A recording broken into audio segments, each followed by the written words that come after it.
Ano naman silang nakuha? Oo, parang plato lang talaga yung nakuha nila doon. And that is a flicker expended mula kay Shizo and Lord JM.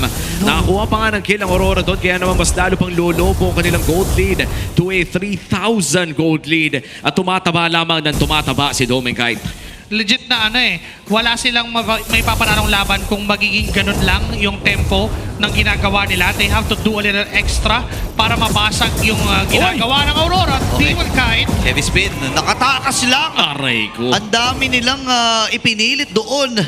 Pero wala silang nakuhang sukli. medyo magiging mahirap pa yung next na turtle kasi again, if this tempo will continue as it is, diretso lang yung Aurora na kunin yung objective. This time ay pa-delay of Dark Knight Pulse. Okay, nagamit. Nandun din yung Phoenix Storm. Nakakuha sila ng kill doon. Pero si Domenkite nakakasayaw. Aray ko. Napilitang gamitin yung kanyang flicker. Pero tuloy-tuloy pa rin din si Domenkite. Papasok pa si X-Nova. Atras muna. Kalahati yung buhay ni Domeng.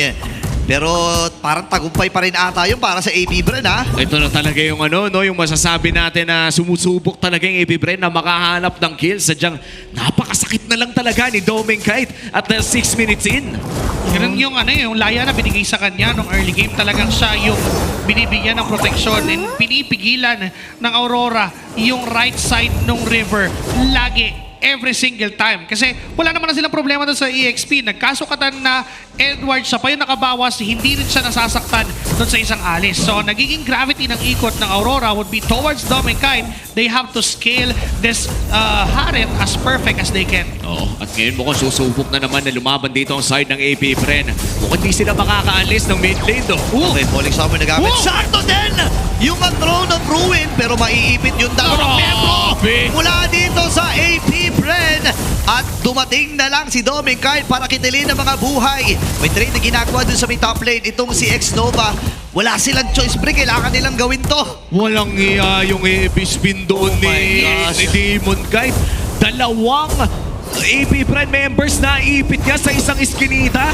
Ang malapit doon, hindi pa yung dalawang... Oh my God, Edward! Oh my goodness, yung pinakahuling sapak nung Bravest Fighter ay tumama pa. Wait lang, hindi pa tatapos dito ang Aurora Gaming. Natama yung tot, pero yung hook agad doon, Bloody Hat ay nailapag. Same with the Zaman Force. Killing spree na si Domenkite. Hindi na talaga mapigilang sa gitna. Men, disaster na naman ang naabutan ng AP Bren. Nira-rundown na ng Aurora ang AP Bren. Again, mapa talaga ng Aurora. Itong expanding rivers at nakikita natin kung paano nga ba nila i-up yung tempo sa ganitong klaseng laruan. Masyadong marahas, masyadong mabilis. Every single time na cooldown yung Bloody Hand mula kay Light, may mangyayaring krimen if you are Aurora. The best thing AP Bren can do is to continuously pressure the side lanes. Pero dahil nga expanding rivers, merong kakayahan ng Aurora na habulin kung sino man yung nagsisplit push. Pero ingat lang, ang pinakailangan gawin ng AP Bren dito, they have the right para mag-split lang mag-split. Kasi technically, hindi sila mananalo kapag teamfight ang usapan. And look at this, masisilip natin sa Infinix in-game equipment. Damage type lapu-lapu ang binibuild ngayon ni Edward. Kaya naman pala napakahapdi ng kanyang Bravest Fighter dito. At katulad na ng sinabi ni Joshi, wala nang karapatan na mag-def dito ang side ng AP Bren. Mas lalo na kapag may umaaligid around Domenkite. Ano ba bang natitira para sa AP Bren? What is the win condition left para sa kanila?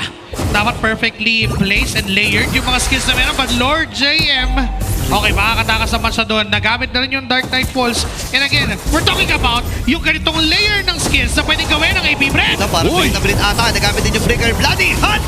Mamamalam si Lord JM. Libre manipulation na nagamit sa likuran si X-Nova. Kinakalpot-kalpot si Yue. And this time ay mamamatay si Domenkite. Magandang trade pa rin ito para sa AP Bren. Pero iipit na with the Javis spin. Hindi nila mailigtas itong si James Punks. Dalawa na lang ang natitira para sa AP Bren. Habang titrade muli si X-Nova. Clear wave dun sa may bandang iba. Kaya lang kasi expanding river, syempre, makakasunod din sa'yo yan. Ako! Hinahanap na nila si X-Nova. At mukhang tatakbo na rin with a flicker as well. Pero Edward, naghahabol pa rin ng ipis. Okay, ang tanong, sinong makakasampal? Ay, wait lang, minamicron pa. Kaya lang, hindi na siya aabot. Pinagtulong-tulungan ng Aurora. Hindi ata sapat yung oras na yon na binili dito ni X-Nova at igugo na agad ng Aurora itong Lord. Di na nila kaya sobay sa teamfight talaga. Even if maganda yung layer nung talon mula doon sa Esmeralda and Alice, hindi nila masaktan ng mga members ng Aurora. Good thing naman nakuha na ni Boy ni Doming Kite, but that was just, yung parang crumbs lang sa tinapay na kinakain ng Aurora. Kasi for the 10 minutes na nagdaan, it was really Aurora dictating every single tempo of the team fight. Kapag nandyan yung ulti ni Light, kapag nandyan yung hook na pwedeng tumama, and not just the accuracy dependency of the hook, yung ini-impose na threat ng mga hook na yon para magulo lang yung pwesto ng AP Bren. And si James Punks pa yung nagiging fall guy ng mga hook na yon. Tsaka hindi rin talaga pwedeng pumatol kay Doming kahit no, kapag katabi talaga yung Franco kasi anytime may pwede kang kagatin with a bloody hand. And sa ngayon no, X na team fight para sa AP Bren. Kailangan nila dumepensa no, at this point di mo muna kailangan isipin kung ano pa bang natitirang win condition dahil ang natitira para sa AP Bren ay kanilang inhibitor turrets na mukhang gusto nang basagin ng Aurora. Grabe, hindi na inantay yung Lord hindi na pinalapit pa. Papasok si Demon Kite, meron pa naman siyang heavy spin si X-Nova. Naghahanap sila ng aatras. Pero nakita ata ni Light itong si X-Nova, yung kanyang plano, cutting the minion waves doon sa middle. At ito na lang muna ang ginagawa ng AP Bren kahit paano pamatay sunog. Oo. Kailangan na naman talaga nilang bumili ng oras, no? I think it was the mindset na pinaturin ni Chuck, no? 2 to 3 seasons ago na at some point daw, ay bumili lang ng oras. May sinabi siyang salita na hindi ko pwedeng sabihin. Basta magkakamali din daw yan pagdating ng late game. But we are talking about Aurora Gaming. So far, napakalinis ng MLBB na kanilang pinapakita. Parang napakahirap na mag-expect na magkakamali din sila. Kung hihintayin mo lang na malaglag yung bayabas, medyo mahirap yon. You have to force that mistake for Aurora. And ang pwede mag-force doon would be yung mga ganitong klaseng initiations. Okay, pasok sila. Ang baba ng buhay. Shizu! Hindi na Doming Kite. Heavy spin na nagamit. Si Shizu ay kailangan matras. Breaker na force na niya. Pero sa X-Nova ay kailangan ding lumayo. Lord JM! Pumasok na pero kinagat lang siya! Dito ni Light. Edward na unstoppable na. Yung ay kailangan mag-breaker. At naka-atras Shizu dito. Mamamatay pa. Buhay pa rin kasi si Doming ang kanilang napatay. X-Nova ay tumatakbo. Binibili na naman ang oras dito ng Aurora. Crucial yung ginawa ni X-Nova doon. Una, clear niya yung minions na nagpo-push doon sa inhibitor turret. After that, nailang yung mga members ng Aurora, they have to really push again yung mid lane. Pero nag-shift sila ngayon ng target.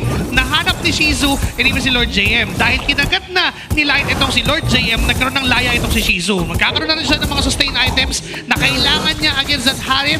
There goes the brute force and even that Oracle to amplify the shields na binibigay niya and yung movement speed.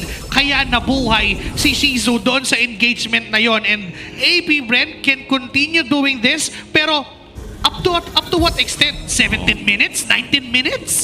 Pero at least nabawasan nila ang gold lead na hawak dito ng side ng Aurora.